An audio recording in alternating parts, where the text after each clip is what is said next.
Well, long time no see, camera.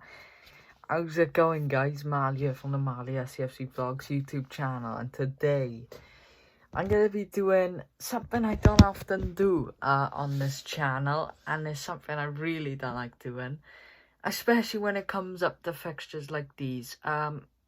Swansea City versus Barnsley in the playoffs, as you already know.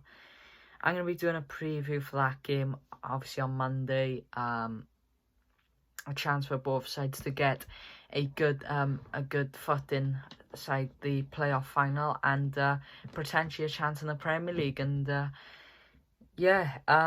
two sides who, you know, will come into this underdogs. Obviously there's two other teams playing, which is Brentford and Bournemouth, as like we're going to be playing after them. I believe they kick off at 6:30 or 6 o'clock, and we kick off at 8:15. Very late kick-off, I know. The nerves are starting to kick in now, as I'm currently filming this. This is Thursday, so, and this will be coming out on a Friday. But yeah, if you do enjoy this video, please make sure to hit the like button, subscribe, turn on post notifications.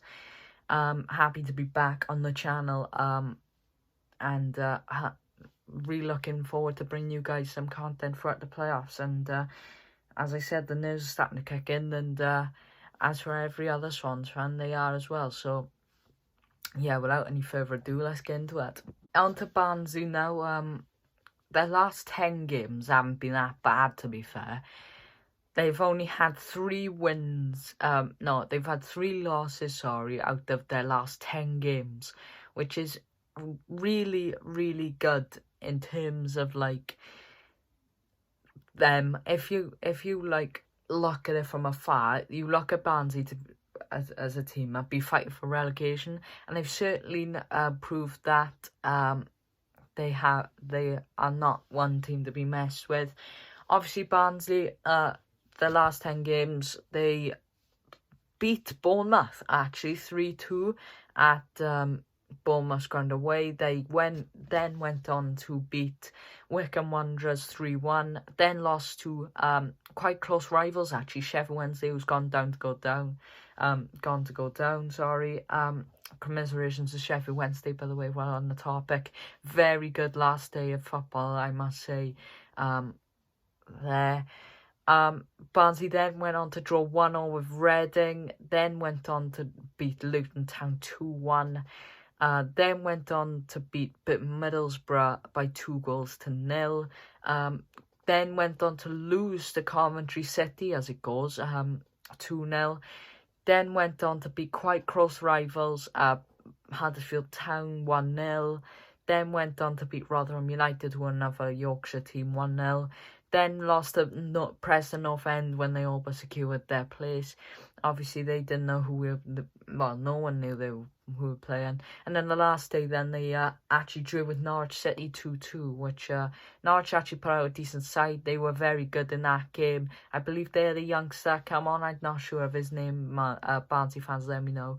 But apparently, Jasper Moon, I think it is, who had a very good game, apparently. So, if he's going to be starting, he's going to probably try and cause us some problems around that defensive areas. But it's nothing short than Marquis he can cope with, or something like that. I'm not sure how they'll perform on the day. Or, like, as I said, all phone goes out the window, and I think they'll do alright in the playoffs. If they perform alright, then they can cause us problems. You know, we can be alright on our day, and obviously with the news of fans being at Barnsley and Swansea Stadium now, it should be alright, and I guess that basically put advantage to both teams, I suppose. Obviously, Swans will be going to Barnsley first, and then be coming back to Liberty Stadium with 3,000 fans attending. So, not really too sure about what the outcome of this game will be. Barnsley are not one team to be messed with on their day, and Swans also not one team to be messed with on their day. in terms of key men then for Barnsley, you've got the likes of Daryl Dyke, who came in January from Orlando. He's been very good for them this season. He's been very good for them this season, to be fair, and obviously he'll be one we want to look out for. Also Corley Woodrow, he scored 12 goals this season. A total of 14 in all competitions. Daryl Dyke, as I mentioned there, scored 9. Alex Mowat, who's a very key midfield figure, he's got 8 goals this season. Carlton Morris has got 7. Michael Heelick, a defender, by the way, has got 5 goals. So that's coming above Connor Chaplin and Callum Styles, who were on 4. Dominic Fraser's got 3. Victor Adebayo, we'll remember him from his own goal at the Liberty Stadium. He's got 2 this season. And I suppose Barnsley have got some very good players in their team. As I mentioned then, they're back 2 of Heelick and Anderson. Them 2 are very good on their day, and also their goalkeeper Collins can perform alright on his day, but in recent weeks when I've looked on like the likes of FootMob, he has not been given the very best of ratings, so I don't know how accurate FootMob is on this, and I'm not really too sure, to be fair. And the manager as well, Ismail, I forgot his name. But I'm not really too sure of his name. Let me try and look for you. But Barnsley, a very, very good team, as I said. Well, here's a bit for you. Gerard Struber left Barnsley on the 6th of October 2020, where they were left in 21st position, ladies and gentlemen. Struber left them in 21st place, and Valérien Ismail was appointed on the 23rd of October, and let's be say the rest is history. And Barnsley, a very good team. They obviously got rid of the likes of Jacob Brown, who's now gone to Stoke City. Cameron McGeehan has joined Ostende. York have signed Alex Warburton, and Malik Wilkes has joined Hull City as well. So not too bad business from Barnsley. Obviously, you had the likes of Daryl Dyke, who's a very good signing. I'm expecting Alex Mowat to probably leave this summer if he don't get past the semi-finals. Or if he might sign a contract, I'm not too sure. But I think there'll be very many clubs that are circulating Alex Mowat as a very, very good player, and could really benefit some midfields in the Championship. And to be fair, he probably walk into most of them, to be fair, after the season he's had this season, sorry. But Barnsley, very good side, very dangerous on their day. Got a very decent squad, and I'm looking forward to facing Barnsley. I'm looking forward to seeing what they bring to Swansea season, to Swansea in the playoffs. But let's move on to the Swans then. Now moving on to my team, Swansea City. Obviously, there's been ups and downs in our season. Where did I leave you guys off? I don't really want to repeat where I left you guys off, to be fair. But as mentioned, as I've been keeping up, Swans are currently in 4th position, which means they'll be having the second leg at home, which will be very beneficial to us. Last 10 games then, obviously the 4 results, we lost 3-0 to Bournemouth, a very depressing 1-0 defeat to Cardiff, a 1-0 defeat to Birmingham, and a 1-0 defeat to Preston. Then results started to pick up again, with a 3-0 win over Millwall. What a day that was for the Swans. Obviously, Jamal Lowe getting back on goal-scoring form that day. Sheffield Wednesday, we won 2-0. Sheffield Wednesday's not for everyone, before you ask. Jamal Lowe and Jay Fulton getting the goals there. Wycombe Wanderers, we drew 2-2. We really wanted Wycombe to stay up that day, didn't we? So Yeah, 2 late goals from Callan and Lowe secured the point for Swans, and then in midweek, very embarrassing 1-0 defeat to QPR. Then a 2-all draw to Reading, which secured that playoffs, and then Derby County we beat 2-1, with obviously Morgan Whittaker scoring against his former club. You know what I mean. But yeah, 2-0 against Watford then on the final day. So coming into this, you think Barnsley are the underdogs, but really we are. In all honesty, I can just see us being the underdogs. Like I don't really want to wanna put like too much like hype on our name, because we're not really doing that well, and we're off form. Barnsley are on form, so I'm not really too sure what to think about that really. But the previous 2 results against Barnsley, Swans have won, so a very, very good record against Barnsley. I believe we haven't lost to them since 2006, if I have to believe, somewhere around that time anyway. So we beat them 2-0 both ties this season, so we're going to probably be going back to Oakwell wanting a repeat of that. Obviously the last time we beat them, Ben Cabango and Jamal Lowe scored that game, and Barnsley at home, Jamal scored, and then Azerbaijan, as I mentioned earlier in the video, obviously got the goal in that one as well, an own goal in that one, as I should say. But yeah, Swans, our top scorers this season are obviously our 2 front men, Jamal Lowe and Andre Ayew. But yeah, I would say our season's had their ups and downs, but I'm not really too sure. I'm not really too sure where I stand with the season on a whole. But yeah, Jamal Lowe and Andre Ayew have both got. So Andre's got apparently he's got 9 goals according to Wikipedia, but I'm not really too sure. No, he's got to be up there, but I think he's on like 15, 16 or something like that, and then Jamal's probably on 9 or something like that, 9, 10, 11, 12, I'm not sure, but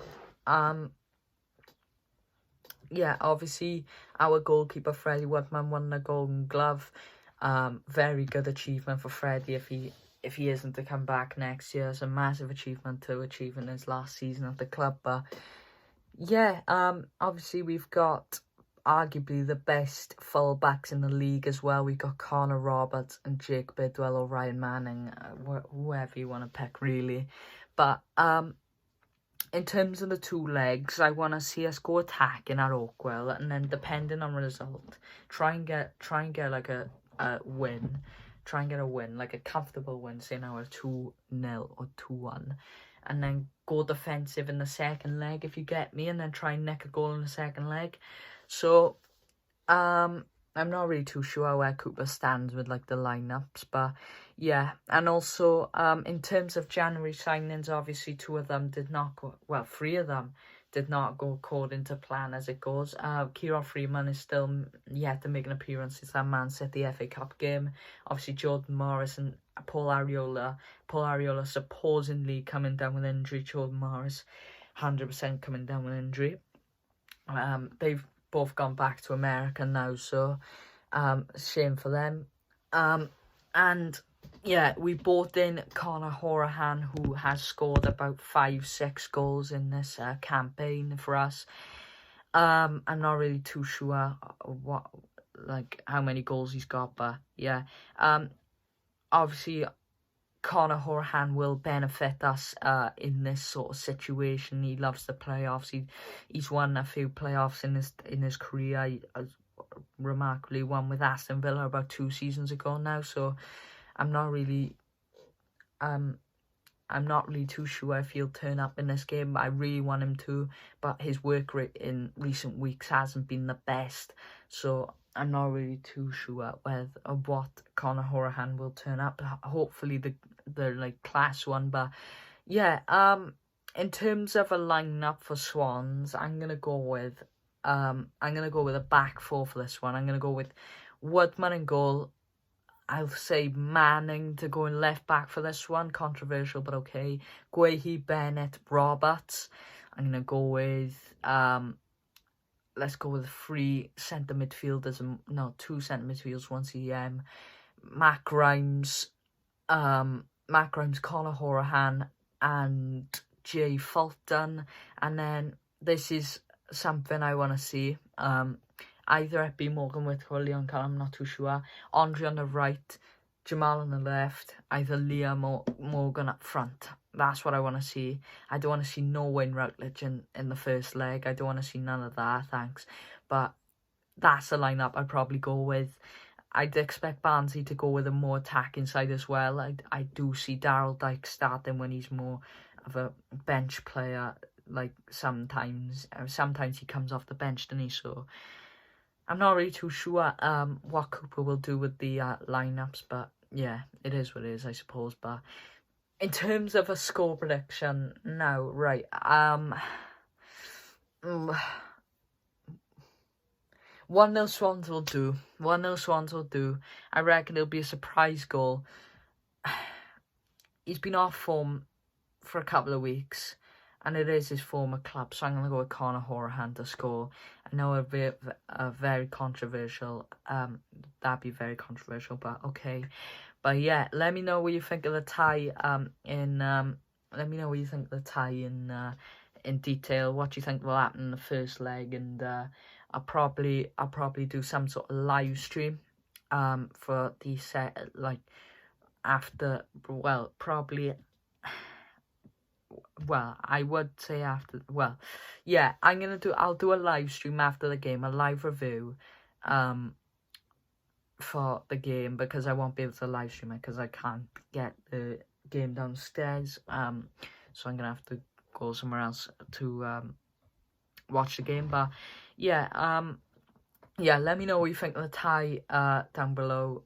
What you think the score's gonna be and all that. But yeah, yeah, that's the preview. Thank you very much for joining me, guys. Hope you enjoyed. Make sure to leave a like, subscribe, turn on post notifications. As I said, I will be doing a live review on Monday, probably just after the final whistle. I'll be going out for half an hour. I'll probably go in for a 15-minute, half an hour, because I got plans after the game. You'll probably see on my socials what I'm doing. But yeah. Thank you for joining me, guys. Hope you enjoyed. Make sure to leave a like, subscribe, turn on post notifications, and I'll talk to you all in a bit. Up the Swans, the nerves are kicking in now. Let's hopefully the team can put in a decent performance at Oakwell on Monday night. Ta-ra, guys.